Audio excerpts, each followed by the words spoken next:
Ni nini maendeleo? Maendeleo ni neno ambalo linagusa kila engo. Lakini watu katika kufasiri maendeleo wamepita kwa maana tofauti tofauti. Lakini maana mzuri ni ile aliyoisema Bwana Mtume Muhammad sallallahu alayhi wasallam. Bwana Mtume alionyesha kwamba maendeleo ni kutoka hatua fulani kwenda katika hatua nyingine, kwa hadithi ambayo inasema man tasawa yauma, mtu ambaye siku zake mbili zimekuwa sawa sawa, fa huwa maghbunun, mtu huyu atakuwa amenyimwa vitu vingi katika maendeleo. Kwa mfano, jana alisali rakaa mbili, leo akaamka akasali rakaa mbili, mtu huyu atakuwa amepunjwa, amenyimwa. Kwa sababu gani?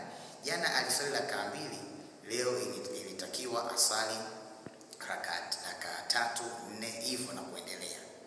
Lakini akaendelea kusema wa man naqasa yawmahu an amsin fa huwa mal'un, mtu ambaye leo na jana, afadhali hata jana alisali labda rakaa mbili, leo hakusali kabisa, au jana alisaidia watu, leo hakusaidia kabisa, huyu amelaaniwa. Kwa hiyo maana yake hajatoka hatua kwenda hatua. Maendeleo si kama wanavyofikiri baadhi ya watu kwamba mtu mwenye uwezo wa kifedha huyu ndo ana maendeleo. Inawezekana akawa na maendeleo katoka katika hatua ya ufukara, ya umaskini, amekwenda katika hatua ya kuweza kujimiliki. Lakini maendeleo pia vile vile, hata mtu ambaye alikuwa hajui kusoma akajua kusoma, huyu ana maendeleo katika elimu. Mtu ambaye alikuwa hana taaluma ya unesi labda akajua unesi, huyu ni ana maendeleo. Kwa hiyo maendeleo ni kalima, ni neno ambalo linagusa kila eneo. La msingi ni wahusie watazamaji na jamii kwa ujumla, yule ambaye anataka maendeleo basi atambue ana jukumu la kujibadilisha kutoka katika hatua kwenda katika hatua.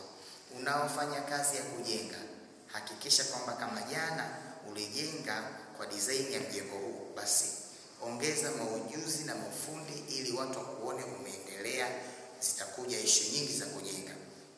Mwalimu wa madrasa, hakikisha unatumia mbinu ambazo zitakufanya upate maendeleo kwa ajili ya kuitengeneza jamii na wanafunzi kwa ujumla.